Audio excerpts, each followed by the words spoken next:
آج کے دن عمران خان کی رہائی کی پیشن گوئی کی گئی تھی۔ یوتھیوں کو انہوں نے جواب دینا تھا لیکن انہوں نے جواب نہیں دیا۔ لالا شاہد افریدی جو میدان میں آگئے، آج انہوں نے ان کے پیمپر کیا اتارے ہیں تو ان کو لگ رہا ہے کہ وہ بڑے ہو گئے ہیں۔ مریم نواز انقلاب لا رہی ہیں۔ بولوں میں پاک رب کے برکت نام سے جس کے ہاتھ میں میری جان ہے، جو میری سوچ سے بڑھ کر مجھ پر مہربان ہے۔ دوستو، آج 15 دسمبر گزرتی جا رہی ہے، بہت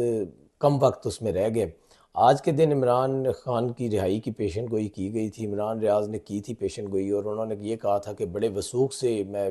آپ کو یہ بتا رہا ہوں کہ جو عمران خان صاحب ہیں وہ 15 دسمبر سے پہلے کے پی کے میں آ جائیں گے یا رہا ہو جائیں گے۔ اگر وہ رہا نہ ہوئے تو وہ کے پی کے میں آ جائیں گے، اور کے پی کے میں آ کے ان کے پاس موبائل بھی ہوگا، ان کے پاس یہ فلاں سہولتیں ہوں گی، وہ عوام سے رابطے میں آ جائیں گے، اور ان کا جو دائرہ ہے وہ کے پی کے اندر تک محدود رہ جائے گا، وہ الیکشن بھی لڑ سکیں گے۔ اتنی لمبی چھوڑی تھی کہ وہ جب ہم سنی تھی یہ بات تو ہمیں یہ تھا کہ 15 دسمبر جلدی آ جائے، تو 15 دسمبر آج آ گئی ہے، تو وہ جتنی باتیں انہوں نے کی تھی وہ اس میں سے کوئی ایک بات بھی اس کے اندر فٹ نہیں ہوتی۔ تو 15 دسمبر اب گزر رہی ہے، تو یوتھیے اب ڈھونڈ رہے ہیں کہ عمران ریاض کو، وہ کہہ رہے ہیں کہ کہاں ہے ہمارا لیڈر، تو ان کے پاس تو کوئی جواب نہیں۔ ان کو چاہیے تھا کہ وہ آج آ کے ویلاگ کرتے اور بتاتے ان کو کہ 15 دسمبر آج گزر رہی ہے، تو وہ اس کا جواب کیا دینا ہے۔ میں نے بہت بڑا چیلنج کیا تھا، بڑی امید دلوائی تھی، بڑی ہوپ دی تھی، اور بڑے وثوق ذرائع سے آپ نے کہا تھا کہ میری یہ خبر غلط نہیں ثابت ہوگی، آپ لکھ لیں۔ تو یوتھیوں کو انہوں نے جواب دینا تھا لیکن انہوں نے جواب نہیں دیا۔ ان کی جگہ پہ لالا شاہد افریدی جو میدان میں آگئے، اور لالا شاہد افریدی نے عمران ریاض کو رگڑا لگا دیا ہے۔ کہا ہے کہ آج جن کے بارے میں یہ باتیں کرتے ہیں، مطلب وہ جو اسٹیبلشمنٹ کے بارے میں باتیں کرتے تھے، تو ان کی پرورش پاکستان اسٹیبلشمنٹ نے کی ہے،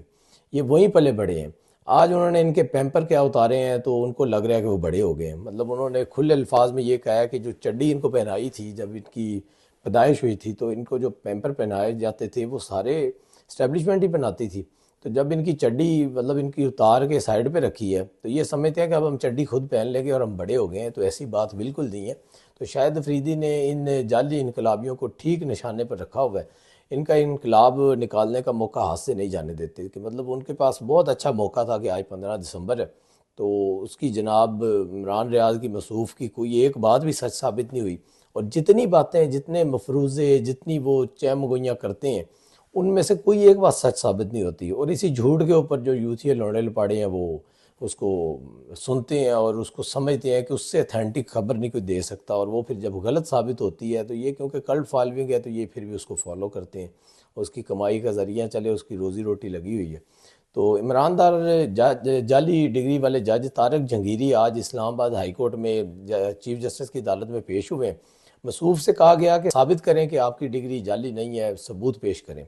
تو طارق جہانگیری ثبوت نہ پیش کر سکا، اور قرآن پاک پر حلف اٹھا کر کہتا ہے کہ میری ڈگری جو ہے وہ اصلی ہے۔ ثبوت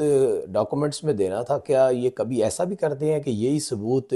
اگر کسی بے گناہ کے ساتھ زیادتی ہو رہی ہو تو وہ عدالت میں آ کے گئے کہ میں قرآن پاک پہ حلف دیتا ہوں تو میں بے گناہ، میرے پاس ثبوت نہیں ہے، کوئی عینی شاہد نہیں ہے، کوئی گواہی نہیں ہے، تو میری بات مان لیں۔ کبھی جج ایسے بھی مانتا ہے، وہ تو ثبوتوں کو مانتے ہیں جو دوسرے ثبوت ہوتے ہیں، جو عینی شاہد ہوتے ہیں، جو ڈاکومنٹس کہتے ہیں۔ تو طارق جہانگیری صاحب نے کہا کہ جی ثبوت نہیں ہے، یہ قرآن پاک پہ حلف دے رہا ہوں، تو آپ جو میری ڈگری کو اصلی تصور کریں۔ تو جج نے کہا کہ دکھائیں، ثبوت دکھائیں۔ تو مصروف نے بینچ پر اعتراض کر دیا اور کہا کہ میرا کیس کہیں اور منتقل کر دیں۔ یہ وہی جج ہیں جو خط لکھ کر خود کو انقلابی ظاہر کر کے عمران خان کو سیاسی بیانیاں فراہم کرتے رہے ہیں۔ ان کو پورا سیاسی بیانیہ دیتے تھے اور اپنے آپ کو انقلابی سمجھتے تھے،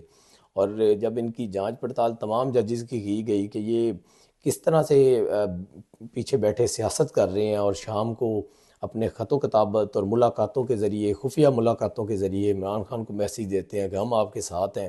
تو آپ چھوڑیں، آپ کیس بھی ہمارے پاس لے کے آئیں، جیسے ثاقب نثار نے کہا تھا اور باقی ججز نے، تو یہ بھی ان کا ایک بچہ تھا۔ تو جب اس کو آئینہ دکھایا کہ آپ کی ڈگری جعلی ہے، تو اب کہتے ہیں قرآن پاک پر حلف لے لیں کہ میری ڈگری اصل ہے لیکن ثبوت نہیں ہے۔ بھی ایچ ای سی ہے، یونیورسٹی ہے، جب وہاں سے آپ ثبوت لا دیں، وہ ثبوت وہ دے نہیں سکے۔ دوسری طرف دوستو، آسٹریلیا کے شہر سڈنی کے باؤنڈری ساحل پر فائرنگ کرنے والا حملہ آور باپ بیٹا نکلے، جن کی تفصیلات پولیس نے بھی جاری کر دی ہیں۔ دونوں حملہ آور باپ بیٹا تھے، جن میں سے ایک ہلاک ہو گیا ہے جبکہ دوسرا حملہ آور شدید زخمی حالت میں ہے۔ حملہ آور کی شناخت 50 سال کے ساجد اکرام کے نام سے ہوئی، جبکہ زخمی حملہ آور کی شناخت 24 سال کے نوید اکرام سے ہوئی ہے، جو ان کا بیٹا تھا۔ پولیس کے مطابق حملہ آور کے پاس 10 سال سے اسلحے کا لائسنس موجود ہے اور وہ وہاں کے جو local gun and shooting club ہوتے ہیں اس کے بھی ممبر ہیں۔ پولیس نے مزید ملزمان کی تلاش ختم کرنے کا اعلان کرتے ہوئے واضح کیا ہے کہ دہشت گردی کے حملے کے پیچھے محرکات تلاش کر رہے ہیں، اس کی پوری تحقیق کی جا رہی ہے۔ تو پولیس کمشنر کے مطابق فائرنگ میں ملوث باپ بیٹا کافی عرصے سے آسٹریلیا میں مقیم تھے، تاہم دونوں افراد کے پس منظر مزید جو تفصیلات ہیں فی الحال فراہم نہیں کی جا سکتی۔ ابھی اس کے اوپر وہ ورکنگ کر رہے ہیں اپنی، تو وہ ابھی کہہ رہے ہیں ہم مزید تفصیلات نہیں دے سکتے، تو آگے جا کر شاید کچھ دنوں میں پوری اس کی تفصیل ان کی پتہ لگے اور وہ جاری کر دی جائے۔ دوسری طرف دوستو، مریم نواز انقلاب لا رہی ہیں یار، یہ کوئی اج دی گل نہیں ہے۔ میں جس دن دا مطلب ویلاگ کرن لگیا یا تھوڑے نال گفتگو کرن لگیا، ہر روز مینوں کوئی نویں چیز ملدی ہے، نویں گفتگو کرن نوں ملدی، نواں ڈاکومنٹ ملدا ہے، نویں افتتاحی تقریب ملدی ہے، نویں پایا تکمیل تے پہنچن دی اور دی انوگریشن دی تقریب ملدی ہے۔ تو پنجاب حکومت نے ٹیکنالوجی پر مبنی جھینکا فارمنگ، آبی زراعت اور ویلیو چین کے تاریخی منصوبے کا باقاعدہ آغاز کر دی ہے۔ وزیر اعلیٰ پنجاب مریم نواز شریف نے کہا ہے کہ 100 ایکڑ پر مشتمل آزمائشی اور تحقیقی منصوبے کی کامیابی کے بعد اب صنعت کو عملی شکل دی گئی ہے۔ یہ سائنسی تحقیق پر مبنی کامیاب پنجاب میں بلیو اکانومی کے ایک نئے دور کی بنیاد ہے۔ منصوبے میں hatcheries, aqua malls, processing plants, cold storage اور مربوط ٹرانسپورٹ چین شامل ہے، تاکہ پیداواری لاگت کم اور برآمدی ہے جو اس کی پیداواری لاگت کم اور برآمدی معیار بہتر بنایا جا سکے۔ تو یہ آئے دن کوئی نئی خبر آتی ہے مریم نواز شریف کی طرف سے، ان کی جو ٹیم ہے، جو ہر منسٹری ہے، اس کا آپس میں مطلب اتنا زیادہ کمپٹیشن چل رہا ہے کہ کچھ نہ کچھ ایسا ہونے کو ملتا ہے۔ ہر ہفتے کے اینڈ پر ان کی جو رپورٹ دیکھی جا رہی ہے تو وہ اس طرح سے لگتا ہے کہ جیسے کوئی CSS کا ایگزام ہو رہا ہے اور ہر بندے کو یہ لگ رہا ہے کہ بس میں اگر فیل ہو گیا تو مجھے فارغ کر دیا جائے گا۔ مریم نواز شریف نے بتایا کہ مارچ 2026 تک مظفر گڑھ اور سرگودا میں 5300 ایکڑ پر مشتمل جھینکا اسٹیٹس قائم کیے جائیں گے۔ مزید 2600 ایکڑ کے لیے فیزیبلٹی اسٹڈی جاری ہے اور اگلے سال کے آغاز میں اس منصوبے کو باقاعدہ طور پر کسانوں کے لیے متعارف کرایا جائے گا۔ مطلب کتنی جو اچھی سہولیات فراہم کی جائیں گی۔ اگلا سال بھی آ جانا ہے،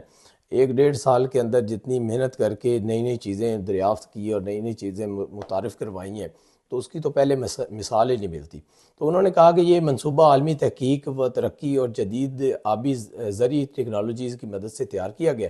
جس میں متحدہ عرب امارات، سعودی عرب، تھائی لینڈ، ایکواڈور، آسٹریلیا اور میکسیکو کے ماہرین کی معاونت حاصل کی گئی ہے۔ وزیر اعلیٰ کے مطابق منصوبے کا عملی آغاز ہو چکا ہے، مشینری موقع پر موجود ہے اور ٹیمیں دن رات کام کر رہی ہیں۔ پنجاب حکومت کا یہ اقدام زرعی تنوع، برآمدات کے فروغ اور دیہی معیشت کی مضبوطی کی جانب ایک اہم قدم قرار دیا جا رہا ہے۔ تو یہ تو ایک منصوبہ ہے نا، میں کہہ رہا ہوں کہ آپ کسی بھی سیکٹر کے اندر جائیں، آپ اگر ہیلتھ کے اندر جائیں گے تو کینسر کی وہ جو مشینری ہے، وہ اکوپمنٹس ہے، وہ ٹیکنالوجی ہے جو دنیا میں اگر کوئی 1-2 ممالک 3 کے پاس ہے تو وہ پاکستان میں بھی آ گئی ہے۔ اور اس طرح کے ہاسپٹل بن رہے ہیں، جو نواز شریف کینسر ہاسپٹل جو بن رہا ہے ادھر لاہور میں، تو بڑے بڑے ہسپتال، بڑی بڑی چیزیں، تو یہ کسی اور صوبے میں آپ کو نہیں ملے گی، یہ صرف جو ہے پنجاب کے اندر ہے۔ تو مجھے تو یہ لگ رہا ہے کہ پنجاب کا جتنا انفراسٹرکچر اچھا کرتے ہیں تو اتنا ہی وہ زیادہ 5 سال بعد دیکھتے ہیں وہاں ہی کھڑا ہوتا ہے۔ اس کی سب سے بڑی وجہ یہ ہے کہ جب پنجاب کا انفراسٹرکچر تو اچھا کر دیا جاتا ہے، اس کے اندر سہولیات بھی دے دی جاتی ہیں، اس کے اندر ہسپتال بھی اچھے ہیں، سکولز، کالج، یونیورسٹیاں، تمام جو سیکٹرز کے اندر اپنی اپنی خدمات سر انجام دی جا رہی ہیں، ان کی بہتری کی جا رہی ہے۔ لیکن جیسے جیسے ان کی بہتری ہوتی ہے، اب آپ ہسپتال لے لیں تو جب ہسپتال اچھے بنتے ہیں تو KPK سے لوگ وہاں پر آتے ہیں، بلوچستان سے لوگ وہاں پر آتے ہیں، سندھ کے کچھ لوگ وہاں پر آتے ہیں۔ تو جب وہ لوگ وہاں پر آئیں گے تو جو انفراسٹرکچر جتنا بھی اچھا ہوگا، ٹریفک کا نظام جو ہے وہ لامحالہ طور پر وہ ڈسٹرب ہوتا ہے، کیونکہ باقی صوبوں کو عوام کی فکر نہیں ہے اور وہ عوام کے لیے اس طرح سے خدمت کا جذبہ نہیں رکھتے، عوام کے لیے درد نہیں رکھتے کہ جیسے پنجاب حکومت ہمیشہ سے، اور اب تو خاص طور پہ اتنی زیادہ انہوں نے کام کیا ہے مریم سرکار نے کہ اس کی مثال ملتی نہیں ہے میرے خیال میں۔ جو جس طرح سے یہ جا رہی ہیں، اگلے 3 سال جو باقی رہتے ہیں، 3.25 سال، اس کے بعد میں یہ لکھ کے دے سکتا ہوں کہ پاکستان میں آنے والے 20-30 سال بعد بھی ان کا ریکارڈ کوئی نہیں توڑ سکے گا۔ تو یہ ایک بڑی جو